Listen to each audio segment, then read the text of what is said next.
Assalamualaikum warahmatullahi wabarakatuh.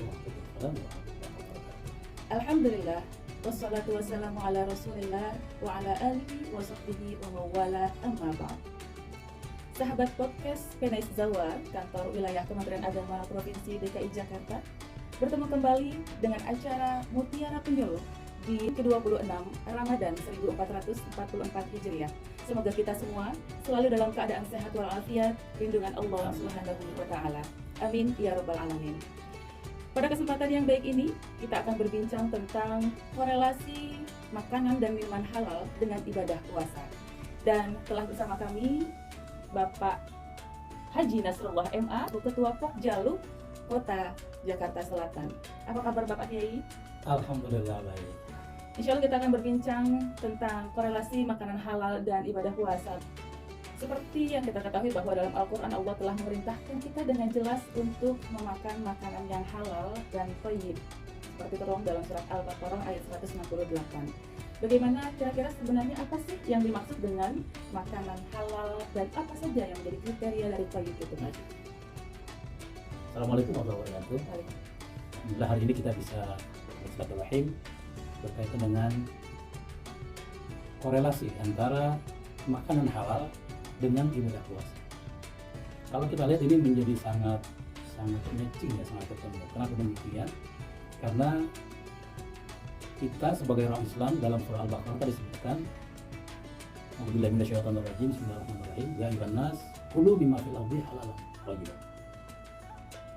Ini perintah bukan hanya untuk orang beriman, tapi untuk seluruh manusia bahwa makanan yang halal, yang baik itu sangat penting bagi manusia.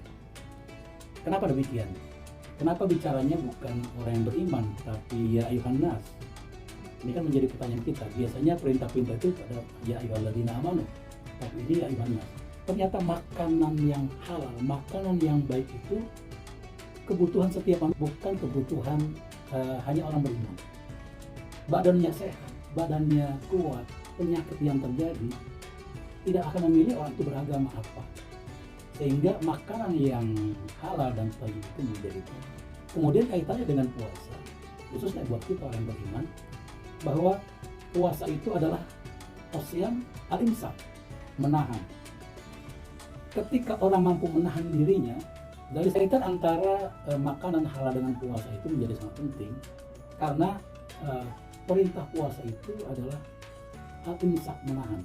Jadi kemampuan menahan ini menjadi penting. Banyak orang sakit bukan karena kurang gizi, bukan karena kurang makan. Justru orang sakit sekarang lebih banyak karena kelebihan gizi atau kemampuan menahan dirinya untuk mengkonsumsi sesuatu. Jadi antara menahan diri dalam berpuasa dengan makanan halal ini sangat korelasi sangat baik.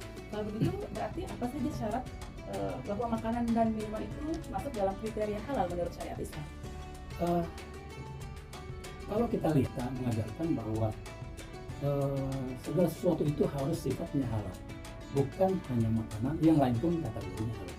Nah, makan yang halal itu yang bagaimana? Itu kan menjadi pertanyaan kita. Pertanyaan kita semua, makan yang halal itu bagaimana sih? Sahabat-sahabat podcast Penais Zawar mungkin bertanya-tanya, makan halal itu bagaimana? Pertama, makan halal itu pertama adalah materinya, bahannya itu harus halal. Antara yang halal dengan yang halal sebetulnya lebih banyak yang halal. Dalam kaidah usul fikih, al-aslu fil asli al-ibah, ma yadullu ala tahrimiha. Segala sesuatu itu awalnya boleh-boleh saja sampai adanya dalil mengharamkan tentang hal itu. Ya. Jadi pertama, makanannya itu, materinya, bahannya itu ada harus halal. Al-Maidah, Allah menjelaskan kategori materi bahan yang kategorinya halal. Hurrimat alaikumul maitatu. Kategori pertama adalah bangkai. Bangkai di sini mungkin bayangan umum, makanan yang sudah membusuk dan sebagainya. Padahal menurut agama kita kategori bangkai adalah pertama, kalau makanan itu tidak disembelih tidak dengan disembelih. Kalau disembelih pun harus menyebut nama Allah. Saat ini kita melihat, saya pernah punya pengalaman, pernah berdagang ayam. Ternyata Ustazah, kalau kita lihat bisa jadi di pasar itu, sekarang potong ayam aja karena begitu bebasnya. Kalau kita pelajari tentang tata cara memotong ayam itu, memotong hewan kan harus terpotong urat kiri kanannya, kemudian tenggorokannya, saluran nafasnya. Sekarang itu banyak orang itu katanya asal jadi. Iya. Yang kedua, kadang-kadang begitu selesai dipotong, belum mati, tapi langsung diceburin ke air panas. Bisa jadi matinya bukan karena potongan. Jadi ada istilah, ada mati kepotong, ada mati dipotong. Ini berkaitan dengan materi. Jadi setiap yang kita konsumsi itu pertama bahannya harus halal. Yang kedua, prosesnya pun harus halal.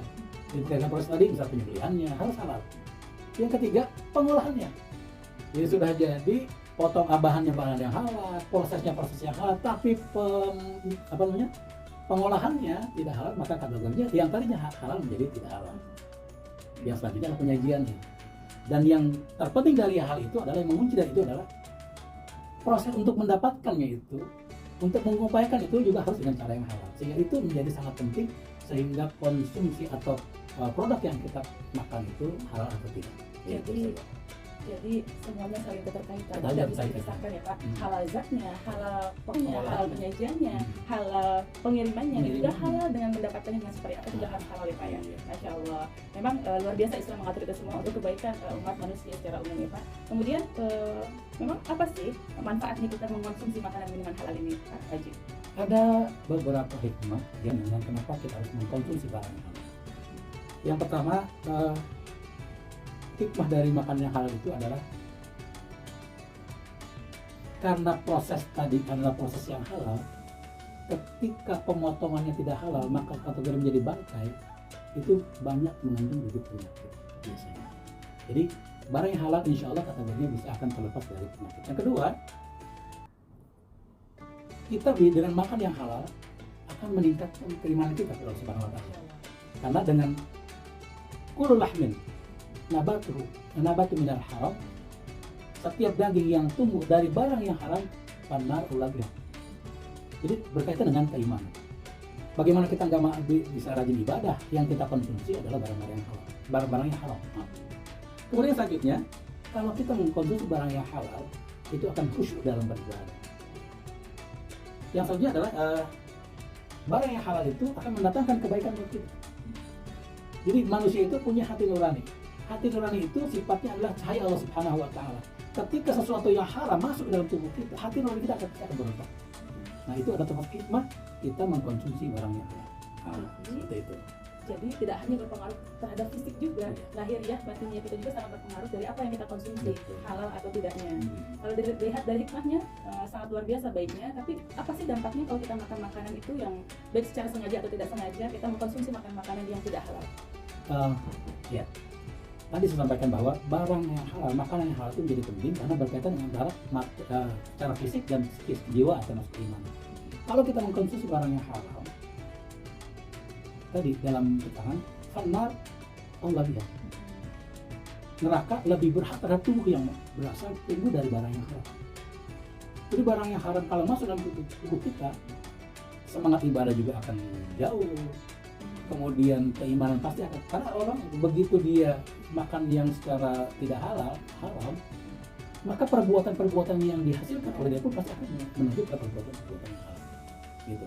Sehingga menurut saya dalam hal ini sangat penting sekali ketika pemerintah kita merespon hal ini dengan aturan, yaitu Undang Nomor, mungkin saya sudah tahu, Undang-Undang Nomor 33 tahun 2014. Yang mandatorinya kemarin tanggal 18 Maret ya, itu kita mengadakan namanya kampanye mandatori halal. Kenapa demikian? Karena nanti tahun 2024 ya, bulan Oktober tanggal 17, semua makanan, semua barang-barang konsumsi minuman yang digunakan termasuk kosmetik sudah harus bersertifikat halal dalam rangka menjaga kenyamanan umat dalam mengkonsumsi barang-barang yang digunakan. Perhatian pemerintah itu sungguh luar biasa. Sangat luar biasa. Adalah bukan sebuah pemaksaan, tapi bagaimana nanti ke depannya menjadi lebih baik lagi sosok-sosok yang lahir dari makanan halal yang sudah disertifikasi oleh pemerintah kita gitu ya Mbak misalnya. Baik, kemudian kaitannya dengan ibadah puasa ini, apa sih korelasi dari makanan dan minuman halal ini dengan ibadah puasa Ramadan Pak? Ya. Ini bisa dijelaskan. Kalau kita lihat puasa itu kan ibadah yang bersifat sirri ya, yang hanya diketahui oleh dirinya dan Tuhannya. Ketika orang melaksanakan ibadah sholat, bisa jadi di situ ada nilai-nilai pengen lihat orang, pengen tidur dan sebagainya. Apalagi ibadah haji, yang orang berangkat haji itu yang antar bukan satu keluarga, bisa jadi beberapa bus untuk antar.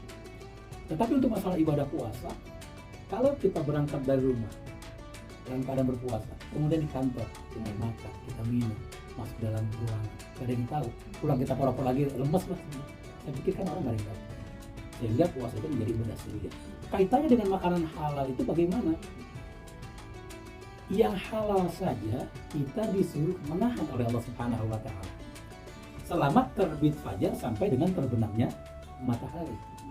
Jadi dari mulai terbit fajar, gitu kan, sampai dengan terbenamnya matahari, kita diminta untuk menahan diri kita yang sifatnya halal, apalagi yang haram. Sehingga puasa itu bisa melatih kita untuk bisa mengendalikan diri, mengkonsumsi apalagi yang halal. Yang halal saja kita diajarkan seperti itu, menahan. Seperti itu saja. Biasa ya Pak Haji, perbincangan kita pada hari ini sangat menarik terkait dengan makanan halal yang lain. Sahabat podcast Penais Zawa, Kantor Wilayah Kementerian Agama Provinsi DKI Jakarta, halal dan haram tentunya itu sudah jelas ditentukan oleh ajaran Islam. Begitupun dengan makanan dan minuman yang halal, tentunya itu adalah kewajiban bagi kita sebagai umat Islam untuk mematuhinya. Terlebih lagi pada bulan Ramadan saat ini, puasa itu mengajarkan kita untuk lebih selektif memilih makanan yang halal dan bagaimana cara mendapatkannya. Terima kasih kami ucapkan kepada Ustaz Haji Nasrullah MA yang telah memberikan penjelasannya begitu luar biasa pada saat ini. Iza Faiza Khaizarani sebagai host pada Mutiara Pemilu hari ini, mohon maaf apabila ada kesalahan. Kami akhiri. Wassalamualaikum warahmatullahi wabarakatuh.